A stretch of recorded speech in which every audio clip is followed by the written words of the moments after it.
एक समय की बात है, जंगल के बीचों बीच नंदू नाम का एक बुद्धिमान बूढ़ा हाथी और रानी नाम का एक शरारती छोटा बंदर रहता था। मतभेदों के बावजूद वे सबसे अच्छे दोस्त थे। ये उनकी असाधारण दोस्ती की कहानी है।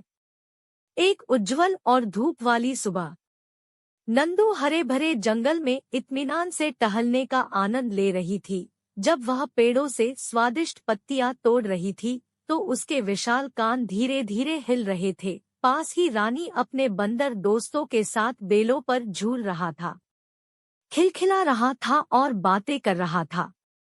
एक दिन जब नंदू केले के स्वादिष्ट गुच्छे का स्वाद ले रही थी, तो उसने कुछ असामान्य चीज देखी। रानी अपने सिर के ऊपर लटके हुए केलों के झुंड तक पहुंचने की कोशिश कर रहा था, लेकिन चाहे उसने कितनी भी कोशिश की, वह उन तक नहीं पहुंच सका।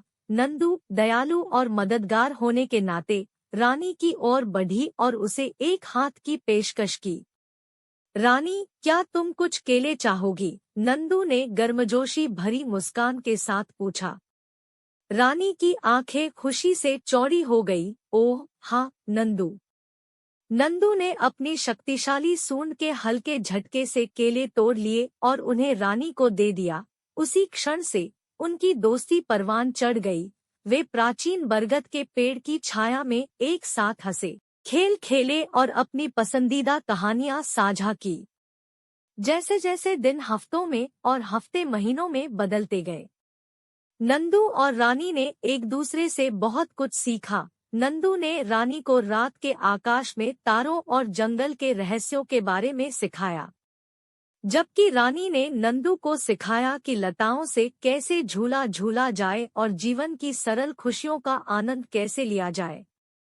एक बरसात के दिन, जब जंगल में तूफान चल रहा था, रानी ने खुद को एक पेड़ के ऊपर फंसा हुआ पाया। बारिश तेज हो गई और रानी डर के मारे कांपने लगा, लेकिन नंदू अपनी मजबूत सूंड की मदद से ऊपर पहुंची और अपने छोटे दोस्त को बचा लिया। उसने धीरे से उसे अपनी चौड़ी पीठ पर बिठाया और वे सुरक्षित और स्वस्थ होकर एक साथ तूफान का इंतजार करने लगे। उनकी दोस्ती हर गुजरते दिन के साथ मजबूत होती गई और जल्द ही जंगल के अन्य जानवर उनके अप्रत्याशित बंधन से प्रेरित हुए। जंगल सद्भाव और सहयोग का स्थान बन गया, और इसलिए नंदू हाथी और रानी बंदर ने सभी को दिखाया कि दोस्ती की कोई सीमा नहीं होती। इससे कोई फर्क नहीं पड़ता कि हम कितने बड़े या छोटे, या हम एक दूसरे से कितने अलग हैं। सच्चे दोस्त जरूरत पड़ने पर मदद के लिए हमेशा मौजूद रहते हैं। गाइस, पूरा कहानी सुनने के लिए धन्यवाद।